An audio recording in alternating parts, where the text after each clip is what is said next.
दोस्तों स्मार्टफोन्स तो आप सभी यूज करते होंगे और ऐसे में आप सभी के पास में शायद एक पावर बैंक भी होगा, लेकिन क्या आप जानते हैं बैटरी कैपेसिटीज के मामले में आपके साथ में थोड़ा सा धोखा हो रहा है।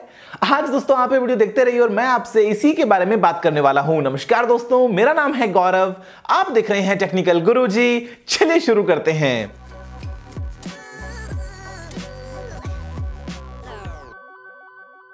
दोस्तों इमेजिन कीजिए कि आपके पास में है एक 3000 mAh की बैटरी कैपेसिटी वाला स्मार्टफोन और आपने परचेज कर लिया अपना पूरा ध्यान लगा के 12000 mAh की कैपेसिटी वाला एक पावर बैंक।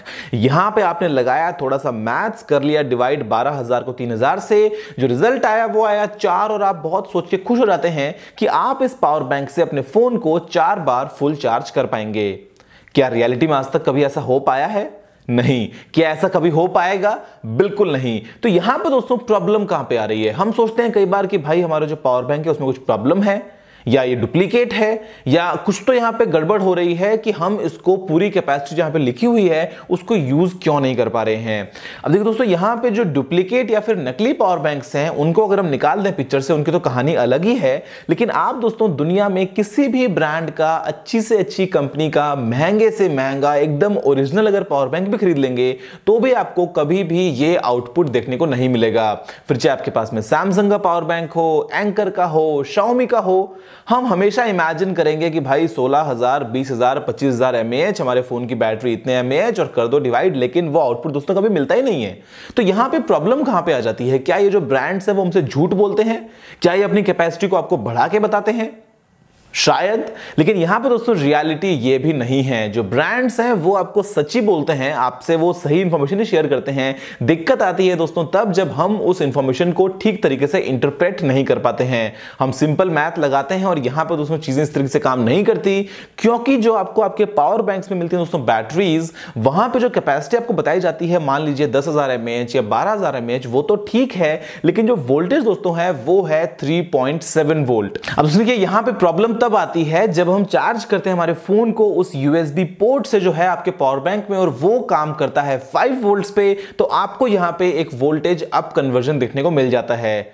उसके अलावा जब वो 5 वोल्ट पहुंचेगा आपके फोन में, तो आपका फोन भी उसको डायरेक्टली काम में नहीं लेगा, वो उसको थोड़ा सा डाउन कन्वर्ट करेंगे। जो बैटरीज हैं दोस्तों वो आइडियली चार्ज की जाती हैं 4.2 या फिर 4.4 वोल्ट्स पे, तो आपको 2 बार यहां पे कन्वर्जन देखने को मिलता है। तो पहली बात तो ये, और उसके अलावा कुछ और लॉसेस। तो अगर दोस्तों मैं आपसे बात करूं एक बहुत ही सिंपल फॉर्मूले की, जिसको आप काम में लेके एक रियल कैपेसिटी का जो है वो आइडिया लगा पाएंगे कि आपके पास में जो पावर बैंक है वो इन रियलिटी आपको आउटपुट कितना देगा, तो बहुत ही एक सिंपल फॉर्मूला है। हम एग्जांपल लेते हैं कि आपके पास में 10000 mAh का पावर बैंक है, तो आप बेसिकली अपने पावर बैंक की कैपेसिटी को पहले मल्टीप्लाई कीजिए 3.7 से, उसके बाद में उसको डिवाइड कीजिए यहां पे 4.2 से। तो ये दोस्तों जो आपको रिजल्ट देखने को मिलता है ये है आइडियल कंडीशंस में, मानक परिस्थितियों में। लेकिन दोस्तों इस दुनिया में कोई भी चीज ऐसी नहीं है, कोई भी मशीन ऐसी नहीं है जो कि हो 100% एफिशिएंट। तो यहां पे आपको डेफिनेटली कुछ ना कुछ लॉसेस देखने को मिलते हैं, और वो जो लॉसेस हैं वो तरह तरह की फॉर्म्स में होते हैं।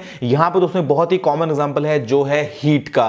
आप जो अपने फोन को चार्ज करते हैं किसी भी पावर बैंक से या किसी भी तरीके से, तो वो दोस्तों कंप्लीट एनर्जी जो है वो वैसी वैसी नहीं पहुंचती है, यहां पे वो हीट के थ्रू भी कुछ डिसिपेट होती है, तो वो भी कुछ लॉसेस हैं। उसके अलावा दोस्तों जो आइडियली जो कन्वर्टर्स वगैरह हैं वो भी ठीक तरीके से काम नहीं करते हैं, तो वहां पे भी कुछ लॉसेस हैं। तो इन जनरल आप करीब करीब यहां पे दोस्तों 20% लॉसेस जो हैं उनको मान सकते हैं। तो आपको जो रियल वर्ल्ड में दोस्तों कैपेसिटी मिलती है आपके पावर बैंक से, वो 10000 mAh का अगर पावर बैंक है तो वो 10000 के आसपास कहीं पे भी नहीं है, वो आपको 6400, 6500, 7000, 7200, 300, मतलब डिपेंड करता है कि यहां पे वो जो एफिशिएंसी वाला पार्ट है ना वो कितना स्ट्रांग है। जो मेन कन्वर्जन वाला है उससे तो कुछ लॉसेस हो ही रहे हैं, लेकिन आपका पावर बैंक जो है वो कितना एफिशिएंट है, यहां पे आपका जो फोन है वो कितना एफिशिएंट है, और उसके अलावा मतलब कुछ स्पेसिफिक अगर चीजें मैं आपसे बोलूं तो थोड़े बहुत 19-20 हो सकता है, लेकिन जो इन जनरल दोस्तों आपको आउटपुट मिलेगा वो डेफिनेटली बहुत कम मिलेगा।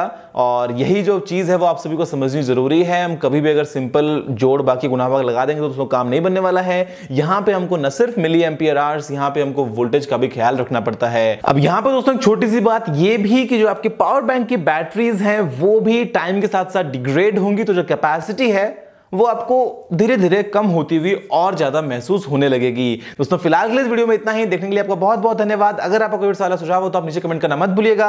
अगर आपने इस वीडियो को अभी तक लाइक या शेयर नहीं किया तो लाइक भी कर दीजिए और शेयर भी कर दीजिए, और चैनल को सब्सक्राइब करना मत भूलिएगा क्योंकि मैं आपके लिए रोजाना ऐसी वीडियोस लेके आता रहता हूं। फिलहाल के लिए इतना ही दोस्तों, जय हिंद, वंदे मातरम।